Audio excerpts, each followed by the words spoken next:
The Flash Season 3, Episode 13, Attack on Gorilla City. Now, of course, this is our first episode. We had like a little week break, and this is part 1 of our Gorilla Grodd sort of 2-part adventure.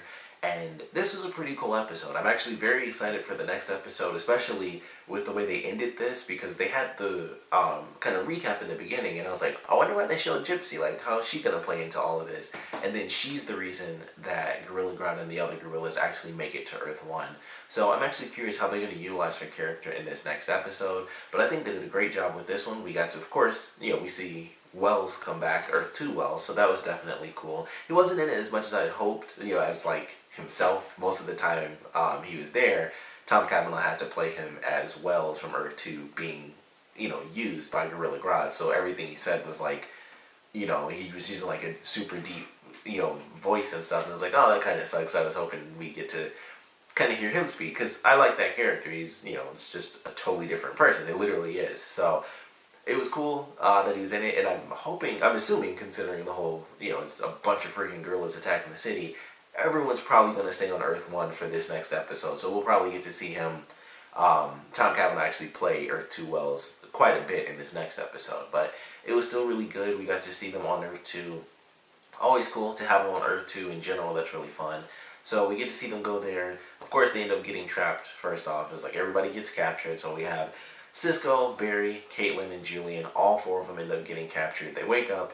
They realize that Wells is being mind controlled, so that he speaks for Gorilla Grodd. And then we find out that Gorilla Grodd is mad because he's basically a slave to Solivar. And his plan, or as he first says it, is, well, he's a bad guy. I don't want to be under his, under his rule, which that part was true. I wasn't surprised that that part was real. But he's like, he's a bad guy, and I'm under his rule, and he wants to attack humans, and they're scared of you guys, so they're going to attack. But if you take him out, I'll control him, and I'll tell them that we don't need to attack because, Earth 1 is still my home, and there are some of you that I still care for, and he, looks toward Caitlin. And we go through this fight sequence, which is actually pretty cool. Aside from, like, the CG at the end, because, of course, that's CG in general. When you have a real person and you have a green screen behind them, it looks like a green screen if you're moving at a normal pace, which they were, and during certain parts at least. Specifically, after Barry actually won, and they were spinning the camera around, they were spinning around that camera, like, I don't know, that was like 4 rotations during that long speech he had. And I was like, it doesn't look so bad, because me and my girlfriend were both watching. It's like, it just looks crappy. And it's funny, we were just talking about this with the latest Walking Dead episode. They had a scene like that, where, you see like miles and miles, and once it goes past like 2 or 3 feet on a green screen, it starts to look super, super fake, and it looks really disjointed. And as it was rotating, it was like, man, when they have them, and the wall is like a couple feet behind them, it looks fine. It's just bricks too, it's not as detailed. And then it keeps spinning around, and it's like there's this entire CG crowd behind them in this giant field. Even though there was nothing in the field, it was literally a field, it still was just like, man, it's weird how much, an effect that little bit of CG distance can actually have on, your eyes. But it was still a nice moment. Like, the fight was still really cool. And he, he tries to charge in because, of course, he has to fight a gorilla. So it's like, it's all about the super punches.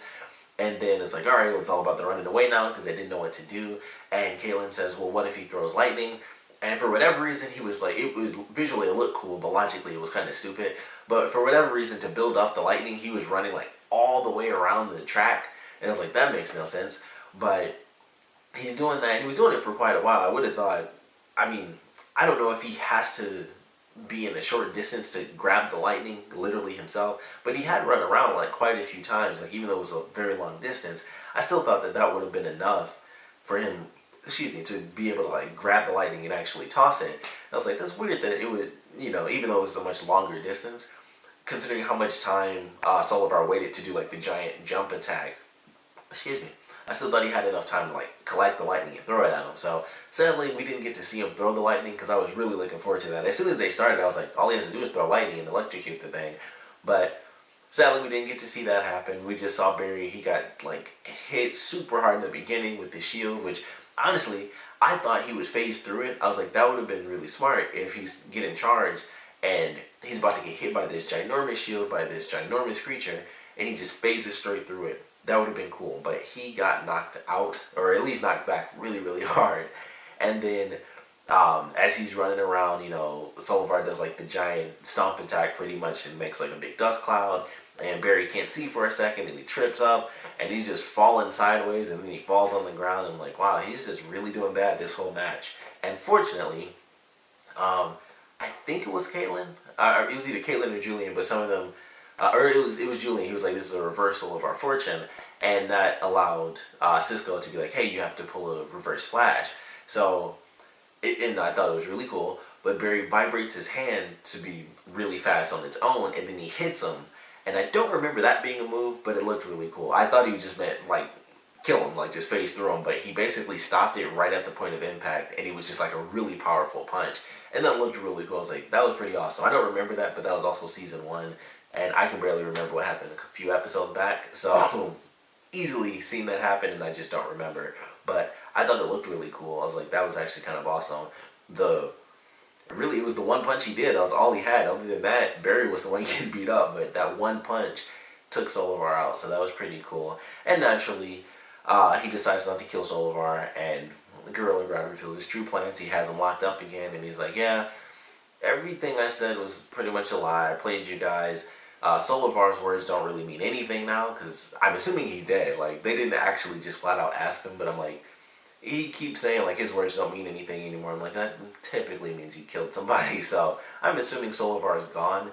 If not, I don't know. I guess he'd have to be locked up somewhere else and kept secret. But he obviously had his own people because when Barry's like, I'm not going to kill him and stuff, Gorilla Grodd is like, take him down or something like that. And some random gorilla somewhere shoots another one of those tiny darts. And this is what my girlfriend pointed out to me, was that he shouldn't have passed out from those darts because his metabolism and stuff. But I always assumed that he had to actually vibrate, because I think it works differently, because she referenced, I think this was the first season actually, the episode where they were drinking, and he's like, I can't get drunk because of my metabolism. But there was also a scene, which I'm pretty sure was also in the first season, when he fought Green Arrow when he was a bad guy, and Oliver tried to like knock him out with like poison or something like that, and he had to physically vibrate to do it. But he had the time to do that. I feel like he got hit with the arrow and he went down in like half a second, which I thought was very interesting. Of course, with him being Flash, he should always be on his toes and just be basically able to face through anything. Like when he realized it was a trap, he still got shot, and I was like, that's just dumb. If you know it's a trap, you run in circles until you see what you need to see. But he was like, it's a trap, and then he got shot in the arm and he passed out like everybody else. But I thought it made sense personally, because that's what I was thinking of, was when he fought Oliver and he had to physically phase the stuff out of his body as a gas because it was going through his bloodstream. And I think it was a little bit different than alcohol, because like you literally, like, you can't get like, no, well, I shouldn't say no one, but very few people get drunk anyway after like a couple of shots, even if you do it back to back. So it made a lot more sense for him to have something injected into him through like a dart or something like that, and actually, be knocked out from it. But if he was prepared, he wouldn't have passed out from that, I don't think, because he could have sped up his metabolism. But he doesn't end up doing that, so of course they all get locked up again. Once they learn the plan, Cisco comes up with the idea to possibly kill himself, so that way the gorillas cannot actually get to Earth 1. And instead, the team kind of works through a plan, and Caitlyn actually uses her powers again, which this time they skipped over it. I guess they just had, there was no time to focus on that little moment and have her like half go evil again. But she was able to control it, which I thought was cool, even though they obviously passed that moment. But she freezes Barry again, and Gorilla Grodd like drags him out and like puts his body next to all the other bones, which honestly I thought that was like a big pile of hay until they actually showed Barry like vibrating to wake up, and I was like, oh, those are a bunch of bones. That's why he took him out of the cage and threw him there. That's where they put like all the dead bodies. But I thought for sure that was just like a big pile of hay when he first did. I was like, that's weird that would be there, but whatever. And I was like, oh, now it makes more sense. That's where all the dead bodies are. But that was a cool little moment, and he vibrates and wakes himself up, gets everybody out. They speed out, they actually escape from everybody, and they all get back home, and everything works out fine. And then, of course, we have the other half of this episode, which is back on Earth 1, and that focuses solely on Wally and Jesse and their relationship, or lack thereof, and what they're trying to build towards. And it was interesting in this episode, mostly for the fact that it seemed so incredibly fast compared to everything we've seen before. Like, they never really had those moments where, like, they never actually went out on a date. And that was something that, like, my girlfriend, I mentioned this before, she despises Wally no matter what. So it doesn't even matter what happens with this storyline. Unless he dies, she's not going to enjoy anything with Wally in it. But she definitely had a great point about them not going on a date and stuff and having these feelings. And it would make more sense if they showed it, but they never do. Like, the only time we see them show any feelings towards each other is when they're on the same planet. We've never once seen Wally, even before he had his powers, we never saw him, like, doing interdimensional calls or anything like that to Jesse, or vice versa. None of that stuff. Is like, if they aren't on the same planet, there is no interaction. And I think that's more of an actor thing, where it's like, why pay someone a bunch of money to come in and do like half a second for a little phone call sequence and then put that in a bunch of different episodes. So that's probably just a company money thing, why they wouldn't have done that. But I still think it would have made sense. I don't know if that, I feel like that goes down to the writers more than anything, because that just makes sense story-wise. And I would think the company would, feel the same way. But it just seems so fast. Like, we know they have feelings for each other because that was established like when they first met, like during like the nightclub scene. And it just builds up every time they're together. There's always like this kind of what if thing where they're like close to spending time with each other and not really, and stuff like that. And in this one, they kind of went full force with it. Like, they even kissed at the end. But they were throwing out stuff like, like they complete each other and stuff like that. And it was like, that does seem super, super far for characters that have like really big crushes on each other and stuff like that. Like, they could have said stuff like how they wanted to be with each other, but it was like way at the very top. Like, I forgot what the heck Wally said. It was something like, I'm not complete without you. That, I think that's exactly what he said. And then at the end, he's like, turns your world around. And Jesse said, like, you turn my world around. It's like, they don't even, they hadn't kissed before that point. So it felt a little weird that they were saying like such lovey-dovey stuff. And it wasn't like they expressed those feelings before and then they split up because of them being on separate Earths or anything. And this was them getting back together. That, I think, would have made a lot more sense if they'd been together like all of last season when they were on Earth 2. If they were together like that whole time officially, and then they split up because they're like, okay, well, everything's fine, you go back to your Earth and I stay here, and then we still saw them communicate at least a little bit back and forth, it would have made way more sense in this episode for them to say such grand things. And it was just like, yeah, it just seems like a bit much. Just some of the dialogue they said. Like, I get them wanting to be together for sure, and that's what they're working towards. I don't know if they're going to do this, but Jessie saying that she was going to stay on Earth 1, that means there's going to be 3 speedsters, and I just don't see that happening. I really don't. Like, as amazing as that would be, for those of you that don't follow my reviews, I was probably one of the most annoyed people before Wally finally got his powers, because every freaking other episode was like, oh, he might get his powers, here's something that happened, and Jessie got her powers and he still didn't have his, and then Flashpoint happened and we still had to wait like 5 episodes before that finally happened, where he really got his powers. It was more than that actually, but it was just like tease after tease, and I just don't know. Like, it took forever for him to finally get his powers and be like an official part of every episode with superpowers as Kid Flash, and I just don't see them adding her on as a permanent character, where it's like, hey, not only do we have Flash and Kid Flash, we also have Jesse Quick as our 3rd speedster in every episode.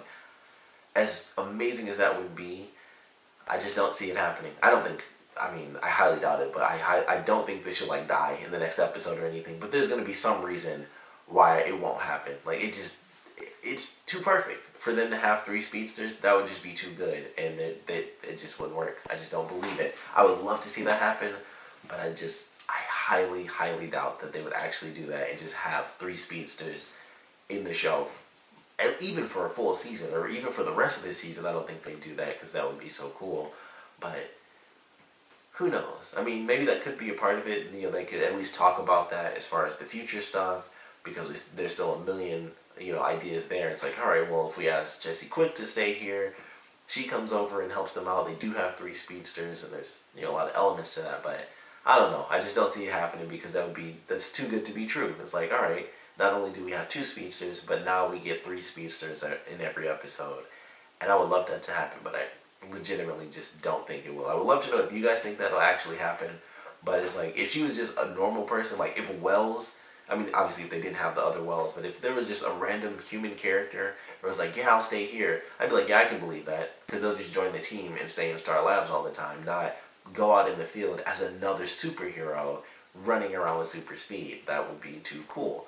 So I'm being very pessimistic about it, but I just don't think they're going to actually give us that and let us see 3 speedsters. Like, they're already doing it in the next episode, which is going to be great, but I really don't think it'll go past that, and something will happen and she'll be like, no, I gotta go back to Earth 2 and make sure everything stays normal.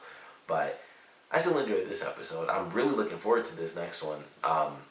This was, I think, oddly enough, this was the simpler side of it, and they were trapped the whole episode, so I can't wait to see what happens in the next one where all the gorillas are attacking the city, all the speedsters have to team up. My girlfriend mentioned this definitely would have been the type of episode for a crossover if they wanted to do that, but I think they won't because of the 3 speedster thing, and maybe we will see Jesse stay at least for a few episodes, and this will kind of be a part of that, where it's like they start to really work as a team or something before she ends up going back. But I'm excited for this next one. Like I said, I'm very curious how they're going to do the stuff with Gypsy, and I think she'll be a part of fighting them, considering the fact that she can control her abilities, and there's sonic attacks, there's opening up portals and sending one gorilla back, a gorilla back one at a time, and kind of working with Cisco, and they like double up on their powers and make bigger portals to like kind of wipe away a bunch of gorillas at once. Stuff like that I'm sure we'll get to see. Maybe we'll see Solovar come back. I have no idea. He may or may not be dead officially. There's nothing there. It's referenced, like he probably killed him. Gorilla Grodd probably took him out, but who knows? We might see him come back. Maybe not everyone wanted to follow Gorilla Grodd out of fear. So we'll see what happens. But I enjoyed this episode. Can't wait to see how they do a Gorilla City attack in this next episode. That's going to be fun to watch. But also, I'm glad I almost forgot to mention this, but this was the second episode out of the CW series to mention Bloodhaven, and I forgot to mention it because it happened in Arrow, and I completely forgot to talk about it. But this is the second time they did that, and I mentioned it in I think the next episode in my Arrow review. But they've done it twice now, and I still don't think they're gonna bring in Nightwing. But that's where Nightwing resides as an adult. Like Dick Grayson, after he's Robin, he becomes Nightwing. He goes off to Bloodhaven to be the hero there, and this is the second time they've done that, and that's the same Earth. And it was 2 totally different things, but they still referenced it twice. I'm like, that's very interesting. I don't know what the deal is there, but they referenced Bloodhaven twice, so I feel like something's going on there. Like that's too good of a reference to do twice. Like that's like a one-time thing. Like in Supergirl, they referenced Gotham earlier this season. I was like, oh, that's funny. Like, it's dangerous here. Let's go back to Gotham. That was a funny reference joke. But they referenced Bloodhaven on 2 separate occasions in 2 separate shows, and both of them are it's both Arrow and Flash, so obviously on the same planet, or on the same Earth. And I just feel like that might actually be leading to something now, because at first it was just like, that's really cool, and now it's like, that was twice. And I think that episode where they referenced it was only like 2 weeks ago or 3 weeks ago.